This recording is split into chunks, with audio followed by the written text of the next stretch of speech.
And you know, as far as the sire, the stud horses, I had Game Patriot and horses like that. And I knew Game would be a good stud horse. And to me, he's really out sired himself, I think. But he wasn't as smart as Kiss My Hocks. Kiss My Hocks is probably the smartest horse I've ever trained. And in my eyes, there's no way that this horse won't be a sire. I honestly think that this horse, I think if you look at this horse, and I've had show horse people look at him, obviously the race horse people look at him.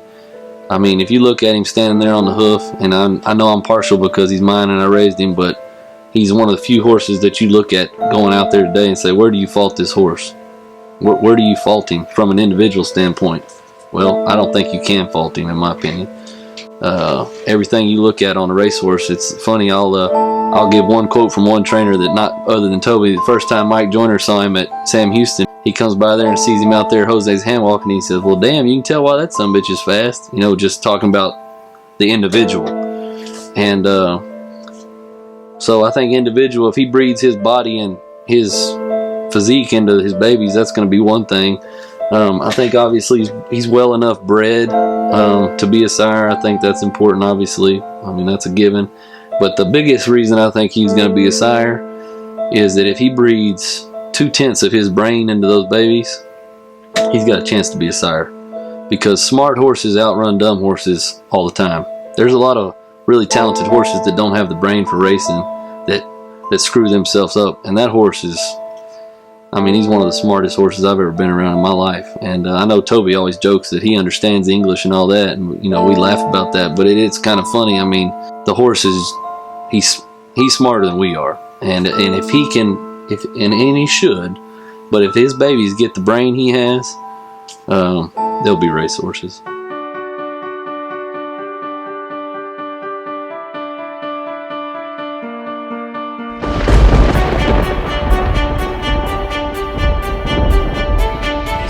Reserve, Kiss My Hocks in front, drawing away, and another visually impressive performance, but Kiss My Hocks wins easy, then just Kid Rock. Feature a run. The charge to the finish. Kiss My Hocks leads the way. Kiss My Hocks nails it.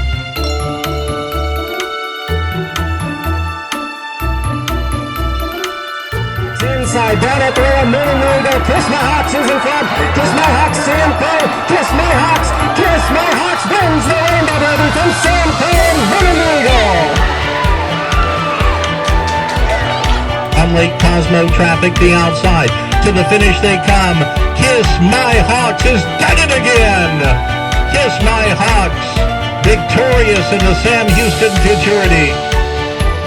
Kiss My Hocks, making it look easy. J.M. Miracle charging Kiss My Hocks. An easy winner from J.M. Miracle. And then a photo for third. Kiss My Hocks, another Futurity win.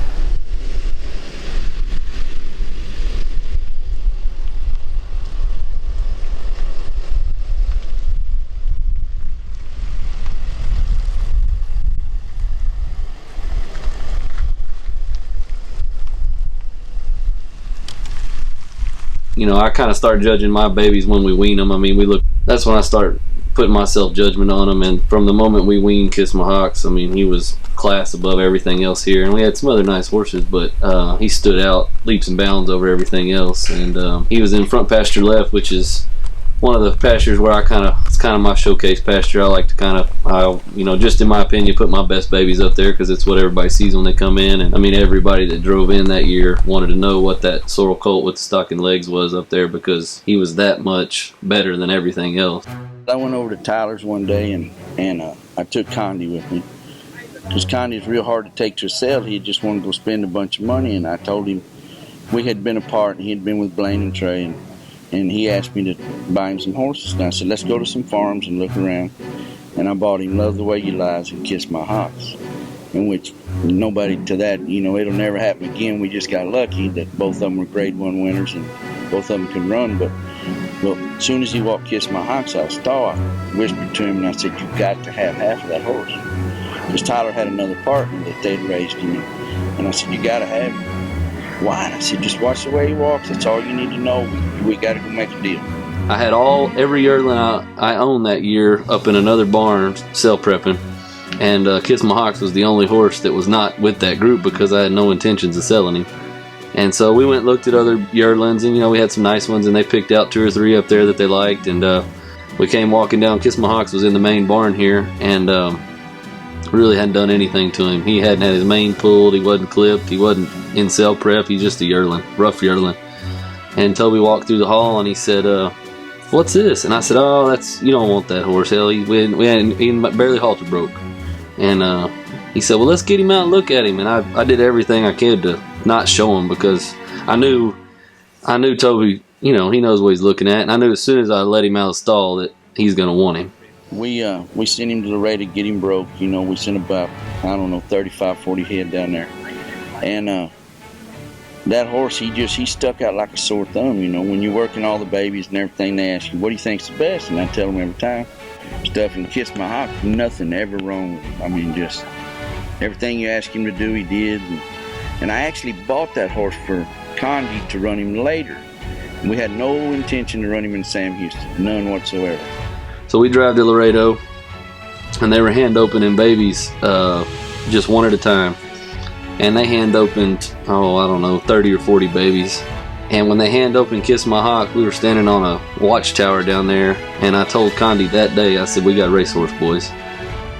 He was, just like he'd always been, in my opinion, he was head and heels better than anything we'd seen down there that day. When they hand opened him, it looked like he broke like an old horse. And, he was jumping 10 feet farther than any baby down there. And it gave me chill bumps. So partly because he was a colt and because he was getting ready a lot faster and ready to do something, I've said many times, by my own admission, it was not my idea to run him in the Sam Houston. We paid the late on him, or the middle late, and Condi and Toby pushed me into that, which, hey, hindsight's, it all worked out. So I told Tyler, I said, "Tyler, this horse is dressed up ready to go to town. He's got to go somewhere. We're going to lose him." And he said, "Well, that ain't." I said, "I'm telling you, we're going to pay him late in Sam Houston. We're going to run him." And he sets a track record his first out. And he just one of them horses that, he knew what his job was from day one. Couldn't have any higher hopes for a 2-year-old. And I told Nye, I said, "If this horse don't run big, it's going to be hard for me to watch." Well, in my wildest dreams, I never thought he set a track record his first out. The horse never looked like he was running. That's what I try to explain to people. Everybody thought that track record was bogus. It wasn't real. I said, "Guys, look how far he's jumping." I said, "That horse is jumping a mile." And I said, "He looks like he's going nowhere." And that's the beef they had with me early. They said, "But he don't look." I said, "But look how far he's in front of everything. Every time we work him, every time we school him." I said, "He just separates them." And he had so much raw ability. It was unreal. And it was funny because the track at Houston, in everybody's opinion, wasn't really good on the inside. And it was hilarious how we'd set a track record in the trials, and then we draw on the inside. And I don't know how many people I saw, got phone calls from us, said, "Oh, it's just so bad that horse drew the inside. Like, we didn't have a prayer, And I'm pretty confident about what I think of my horses, but so many people had that just, "Oh man, it's just bad luck he drew the inside. It's just bad luck he drew the inside." That by the time we got there, I was kind of like, man, I don't know if we can win out of the inside. And Toby never lost one bit of confidence. I was still very confident in the horse, but there was a lot of pressure on a track record setter, just like there should be. And then in the finals, I can tell you that the second jump out of the gate, it was over with. As soon as I saw him clear and stood up, the horse just, he just did his thing. So won the finals pretty easy. Luis didn't push him. He pushed him just as far just to secure the win, but it was a pretty easy race for him.